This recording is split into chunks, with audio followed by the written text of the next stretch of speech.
Hiding the truth? The puberty blocker study they never publish. Welcome to our channel. Today, we are discussing a controversial topic that affects all of us, especially our children: puberty blockers. Recently, a case came to light that has left many of us shocked and concerned, as it may serve as a clear example of how politics are dangerously infiltrating science. This case involves Dr. Johanna Olson-Kennedy, a well-known advocate for transgender rights, who chose not to publish the results of a $10 million study on the effects of puberty blockers on children. Why? Because the results did not support the dominant narrative. We will break down what happened, the scientific, political, and trust-related implications of this case. Part 1. What happened? In 2015, Dr. Johanna Olson-Kennedy received $10 million in public funding to conduct a study that examined the effects of puberty blockers on children experiencing gender dysphoria. This study was supposed to be a significant step toward better understanding how these drugs impact the mental and physical health of minors. The study followed 95 children, with an average age of 11, over 2 years. The initial hypothesis was that puberty blockers would have a positive impact on the children's mental health, reducing stress and improving their overall well-being. However, the results did not show significant mental health improvements among the participants, contradicting both previous studies and Dr. Olson-Kennedy's assumptions. Here's where it gets problematic. Instead of publishing these results, Dr. Olson-Kennedy decided not to release the findings to the public, fearing that they could be used by critics to argue against transgender healthcare for minors. In other words, the decision was made to withhold information to protect a political narrative, rather than letting scientific evidence speak for itself. Part 2. Scientific repercussions. From a scientific perspective, this decision raises serious concerns about the integrity of research. Science relies on objectivity and transparency. Research findings must be published, whether they confirm or refute an initial hypothesis. Dr. Olson-Kennedy's decision to withhold the results can be seen as an example of selective science, where only results that support a particular narrative are shared. This practice is dangerous for several reasons. It distorts scientific reality. By withholding the results, it creates a false impression that puberty blockers are consistently effective. It undermines scientific credibility. The public expects science to be transparent and honest, even when the findings do not align with certain agendas.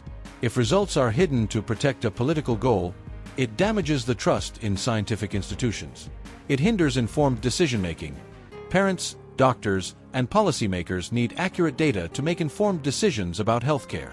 Suppressing these results could lead to uninformed choices that may not be in the best interest of the children involved. Part 3. Political implications. This case has significant political implications, especially in the context of the ongoing debate over transgender healthcare for minors in the United States. Here's how. Selective data in policymaking. The suppression of study results raises questions about how data is used, or misused, in shaping policies. Many policies around transgender healthcare are based on the idea that puberty blockers have a clear, positive impact on mental health. If evidence to the contrary is hidden, it leads to a skewed understanding of what is effective or safe. Conflict between advocacy and objectivity. The decision to withhold results suggests that advocacy may be influencing science inappropriately.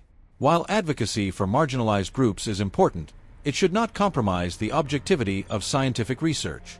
If advocacy determines what data gets published, it becomes harder to trust research outcomes, as they might be shaped to fit a specific agenda. Impacts on public funding. This study was funded with $10 million of public money. Taxpayers expect that publicly funded research will be transparent and accessible, regardless of the outcomes. This case may fuel skepticism about how taxpayer dollars are used, especially when it comes to sensitive issues like transgender healthcare for minors. Republican concerns. For many Republicans, this situation exemplifies how progressive agendas may be influencing research to support predetermined conclusions rather than objective analysis. It fuels concerns that scientific institutions may be more focused on promoting political agendas than ensuring the accuracy and transparency of their findings. Part 4. Implications for public trust. The decision to hide the study's results has broader implications for public trust in science and healthcare institutions. Erosion of trust. When studies are withheld because they don't align with a specific agenda, it becomes harder for the public to trust scientific institutions. People begin to wonder, what else is being hidden? This erosion of trust can lead to skepticism about other studies and medical recommendations, even those that are based on solid evidence. Fueling distrust among conservatives. Many conservatives have already expressed distrust in institutions they believe to be biased. This case will likely amplify those feelings. If results are hidden because they don't support a progressive narrative, conservatives may feel even more justified in questioning scientific findings related to transgender issues and beyond. Impact on policy and debate. Without access to accurate and complete information, debates about transgender healthcare for minors are likely to become even more polarized. The withholding of this study's results does a disservice to both sides of the debate, as it prevents a fully informed discussion based on all available data. Transparency as a solution. Republicans argue that greater transparency in scientific research is crucial to restoring trust. All results, whether positive or negative, should be made available to the public to ensure that policies are grounded in reality. Transparency allows for better informed decisions and healthier debates. Conclusion. This case involving Dr. Olson-Kennedy and the withheld puberty blocker study is more than just a scientific issue. It's a clear example of how political agendas can potentially compromise the integrity of science. The implications are vast, affecting not only scientific credibility but also public trust, policy formation, and even the ethical considerations of how we treat children. If we want to ensure that our children receive the best possible care, it's critical that we demand transparency in all areas of healthcare research, regardless of the political pressures that may be present. This case serves as a stark reminder of why objective, unbiased science is vital for the well-being of our society. Thank you for watching. If you believe in the importance of transparency and truth in science, make sure to like, comment, and subscribe. Let's keep pushing for an honest and informed discussion about our children's future. Final section. Comparing this conduct with Republican achievements. The decision to withhold the results of the puberty blocker study is not just an isolated case. It reflects a broader problem of scientific integrity being compromised by political agendas. As we examine this situation, it's important to compare it to the successes of Republican-led policies that emphasize transparency, accountability, and evidence-based solutions. This comparison highlights a key difference in how scientific and political matters should be approached, with honesty and the public's best interests at heart. 1. Promoting transparency and accountability. A fundamental Republican value is the promotion of transparency and accountability in government, research, and public policy. In recent years, Republican leadership has made efforts to ensure that scientific research, especially when funded by taxpayer dollars, remains accessible and transparent. For example, during the Trump administration, measures were introduced to require scientific studies to disclose all data, even if the findings were considered controversial or politically inconvenient. This approach aligns with the belief that the public has a right to see the full picture and that hiding data undermines trust in both science and governance. The conduct displayed by Dr. Olson-Kennedy stands in stark contrast to this principle. By withholding unfavorable results, the study's authors not only damage their credibility but also contribute to public skepticism about whether research outcomes are shaped by data or by political motives. Republicans, on the other hand, argue that scientific integrity should always come before political convenience, ensuring that all findings, positive or negative, are published for public evaluation. 2. Evidence-based policies and successful Republican reforms. One of the hallmarks of Republican governance is the implementation of evidence-based policies. For example, in the areas of education reform, economic development, and healthcare, Republicans have often emphasized results-driven solutions. The promotion of school choice is one such policy, where the focus has been on measurable outcomes, allowing parents to choose schools that best serve their children's needs. The transparency and success of such initiatives serve as a model for how data-driven decision-making can lead to tangible benefits. Similarly, Republicans have advocated for reforms in healthcare, emphasizing price transparency, which enables patients to make informed decisions about their treatment options. The push for clear, upfront costs in medical services is rooted in the belief that individuals have a right to make informed choices based on full information, a principle that should also apply to scientific research like the puberty blocker study. The failure to publish the study's results not only defies this principle but also deprives parents, doctors, and policymakers of the information needed to make sound healthcare decisions for children. 3. Integrity in science. A broader Republican perspective.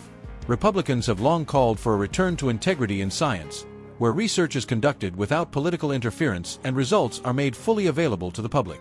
For example, Efforts to reform agencies like the CDC and FDA have aimed to reduce bureaucratic influence and ensure that findings are based solely on scientific evidence.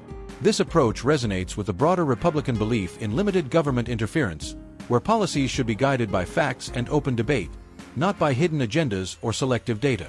The withholding of the puberty blocker studies results highlights the need for such reforms across all areas of science and healthcare.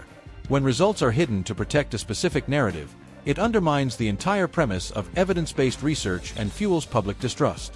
Republicans argue that this is precisely why greater accountability measures are needed to prevent such incidents in the future. By comparing this conduct to successful Republican-led reforms, we can see a clear difference. While the study suppression represents political bias, Republican policies aim to foster an environment where transparency and evidence are prioritized. 4. Restoring public trust. The recent case surrounding puberty blockers serves as a call to action for greater transparency and scientific integrity. Republicans have consistently emphasized the need to restore public trust in institutions, from government agencies to healthcare providers. Whether through efforts to reform government spending, promote transparency in research, or implement evidence-based policies, the goal has been the same: to ensure that the public has confidence in the systems designed to serve them. In contrast, the decision to withhold the study's results only deepens the mistrust that many Americans feel toward scientific and healthcare institutions. This is particularly harmful in areas like transgender healthcare, where decisions have life-altering consequences for children and families. Republicans argue that, by insisting on full transparency and accountability, we can create an environment where decisions are made based on complete information, not on selective or politically motivated data. Closing remarks. In conclusion, the decision to suppress the results of the puberty blocker study is a reminder of the dangers of allowing politics to overshadow science. As Republicans have shown through their own policy successes, transparency, accountability, and evidence-based decision-making are the cornerstones of effective governance. By adhering to these principles, we can ensure that public trust is restored and that decisions, especially those involving our children, are made with complete, unbiased information. If you support transparency in science and politics, please like, comment, and subscribe to our channel. Let's work together to promote honesty and accountability in all areas of public policy. Thank you for watching.